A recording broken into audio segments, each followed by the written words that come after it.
cette marginalisation ne continuera pas. Dieu nous a oints pour éclairer au monde que le salut n'a pas exclu la femme. La Pentecôte, la vie après la mort de Jésus, la vie de l'église ne fait pas de différence de genre ou de sexe. Jésus n'a pas sauvé les hommes seulement. Et les hommes et les femmes ont été tous rachetés par le sang de Jésus. Et quand il les rachète, il fait de tous ce que la loi juive refusait. Parce que chez les Juifs, dans les tabernacles, on ne pouvait jamais trouver un sacrificateur femme.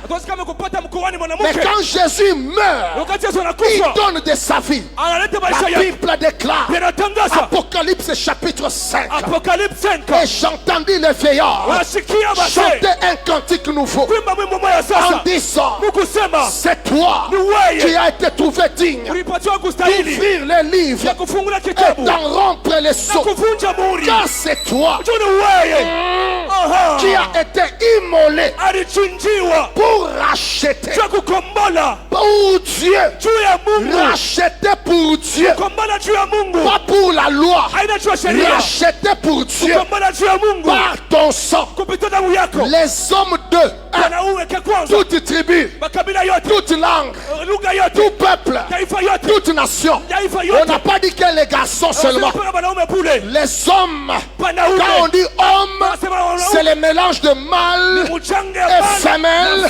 Ça donne homme de toute tribu, de toute langue, de tout peuple et de toute nation. Et ceux-là qu'il a racheté par son sang, sa différence de sexe, il a fait d'eux un royaume et il a fait d'eux des sacrificateurs.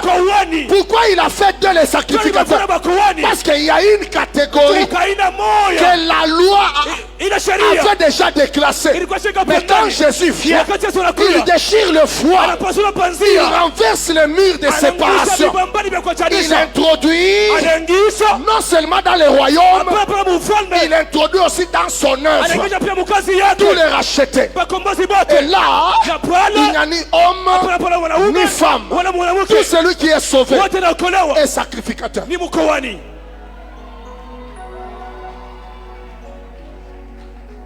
Si quelqu'un continue encore avec les théories de que la femme c'est elle, c'est parce que chez lui, Jésus n'a pas encore payé le prix. C'est parce qu'il n'est pas encore sauvé. Il est encore dans la loi de Moïse d'exclure la femme dans les sacerdoces. Et pourquoi il continue à considérer femme? C'est parce qu'il a encore les yeux du péché. Il n'y a que les yeux du péché qui se tournent vers la sexualité. Les yeux de la purification, les yeux de la perfection ne voient ni homme ni femme. Ça voit Jésus sur les hommes, Jésus sur la femme. La femme qui a donné sa vie à Jésus à la nature de Jésus. L'homme qui a donné sa vie à Jésus à la nature de Jésus. Un point, un trait.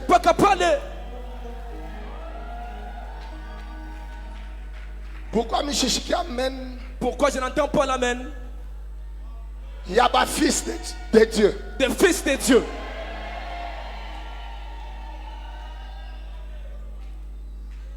Lisons d'abord ce qu'ils lisent. Et nous lirons ce qu'ils ne veulent pas lire. Vous comprendrez que l'église ne sera jamais l'église selon la volonté de Dieu tant qu'elle va continuer à exclure une autre catégorie de personnes pour qui Jésus a payé le prix. Ce n'est plus le temps de la marginalisation. Ce n'est plus le temps de l'injustice. La Bible elle-même est claire et elle nous explique. Je viens. Je ne suis pas pressé avec ces enseignements. Gloire à l'Éternel. Vous êtes fâché? Il a fait de combien de royaumes? Et qui? des sacrificateurs. Les gens qui représentent Dieu auprès du peuple, les gens qui représentent le peuple auprès de Dieu, les gens qui portent les fardeaux de Dieu, les gens appelés au service, de se donner, de s'engager pour rendre culte à Dieu. Sacrificateur. Il n'y a pas sacrificateur sans sacrifice. Et les hommes et les femmes sont tous des sacrificateurs pour Dieu. Deux sont appelés à sacrifier pour Dieu. Pour rendre culte à l'Éternel. Hein?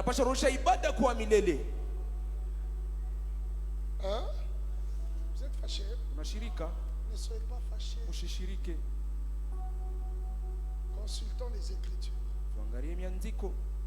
On prend Jean chapitre 20. Jean chapitre 20. Pour que vous puissiez comprendre que vous n'avez pas droit de vous disqualifier aussi longtemps que Christ a déjà payé le prix. Non, avant d'aller à Jean là, éclaircissons encore ces éléments. Les mêmes choses que vous avez entendues là, réentendez-les encore. Hein? Réentendez-les d'abord pour que vous puissiez encore vous mettre sur vos pieds. Quand tu trouves quelqu'un, la femme dit, tu la regardes avec quel œil? Parce que lui-même Dieu là écoute depuis la Genèse.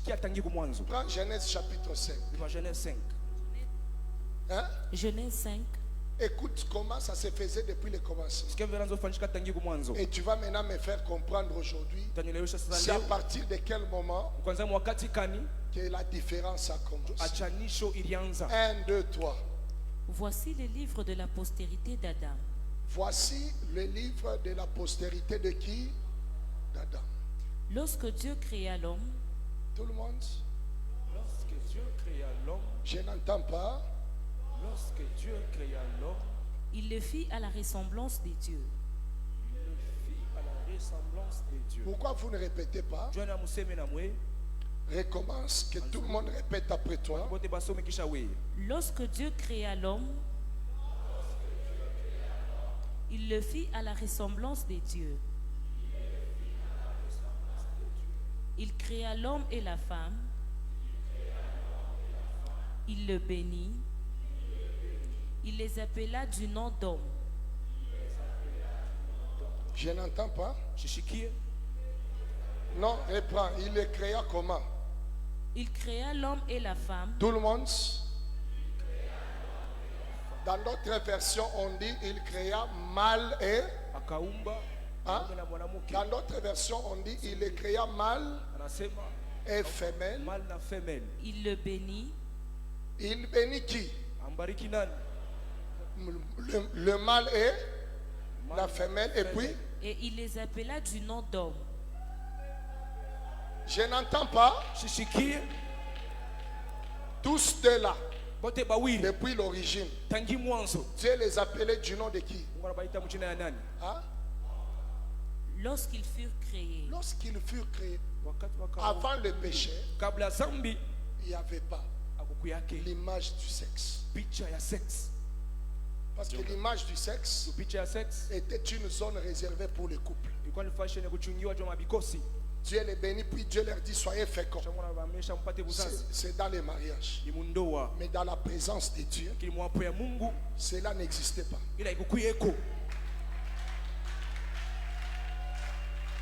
Ouais. C'est pourquoi la Bible dit tous ont péché, sont privés. Quand la gloire de Dieu quitte, on voit la nature de l'homme. On voit ça, c'est quand la gloire quitte. C'est pourquoi l'homme et la femme, quand Adam avait désobéi, Daniel, tu entends les choses. Quand Adam avait désobéi à l'ordre de Dieu, dans Genèse 2.16, l'ordre que Dieu avait donné dans Genèse 2.16, dans Genèse 3, quand il désobéit, la gloire fouille. Quand Dieu l'appelle, Adam ne sait pas supporter la présence de Dieu. Parce qu'il était maintenant dans une nature qui ne converge pas avec la gloire. C'était le même Adam qui était né tous les jours. Mais avant le péché, quand il entre dans la présence de Dieu, rien n'est vu. Mais quand la sainteté part, il va se cacher. Pourquoi? Parce qu'en se regardant, il a compris que ce n'était pas normal. Et quand Dieu commence à l'appeler, Adam, où es-tu? Il fait l'effort de voir les choses disparaître. Ça ne disparaît pas parce que ça a existé. Mais on ne savait pas les voir à cause de la gloire. C'est seulement en cachette dans les mariages qu'on pouvait les voir. Et il se rend compte que les choses là dedans là, continue à les suivre même. Seigneur, j'ai entendu ta voix circuler dans les jardins. Et je suis parti me cacher car je suis nu. Et Dieu lui a posé la question. Qui t'a appris que tu es nu? Quelqu'un répète, qui t'a appris? Qui t'a appris que tu es nu? Que tu es nu. Pour dire autrement, dans mon école à moi Dieu, le cours sur la nudité n'existe pas. Cette leçon ici, tu l'as tirée d'où? As-tu mangé? Parce que c'est une leçon du voisin. Alors, lorsque même si Jésus est rentré, pendant que Jésus est déjà rentré, on est toujours en train de dire l'homme, la femme, tu la regardes à partir de quoi?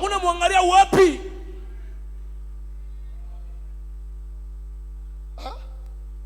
Ça prouve que la gloire de Dieu n'a pas encore enveloppé. Et quand la gloire ne couvre pas, que Dieu voit le sexe. Mais quand la gloire couvre, les yeux voient la gloire de Dieu.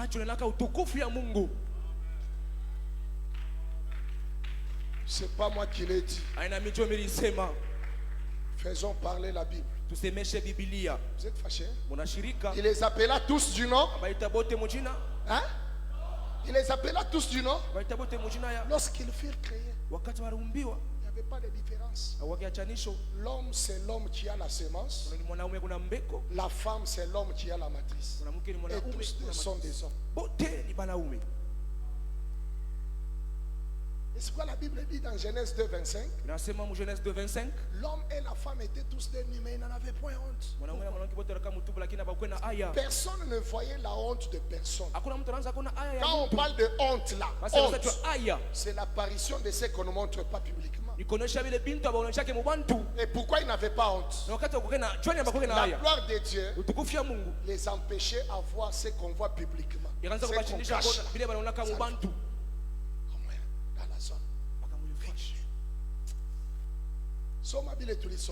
Lis ce qu'on a lu.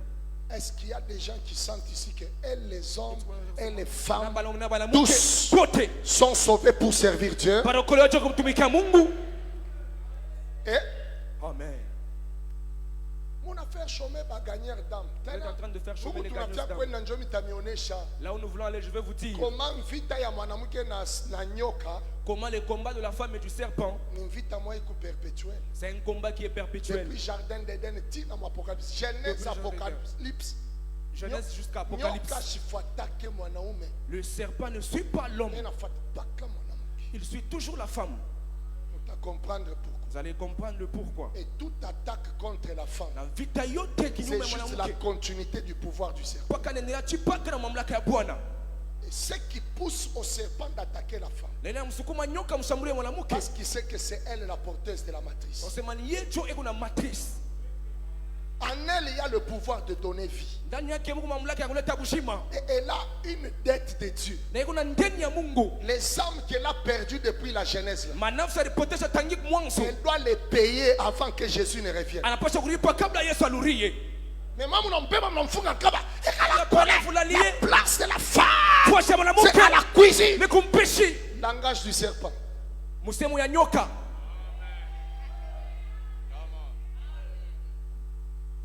Lisons Galates. Nous sommes Galates. Nikate ou bien ni faje. Que j'arrête ou bien que je fasse quoi? Kama bine mionyesha shibitoshe mu Bible. Munipike maibu. Si tout ce que je vous dis, je ne le sors pas de la Bible, lapidez-moi. Vie contraire. C'est lui qui a la vie contraire. En dehors, il y a 1 Corinthiens 14, 34 et 1 Timothée 2. En dehors de 1 Corinthiens 14, 34. Que je vais vous expliquer.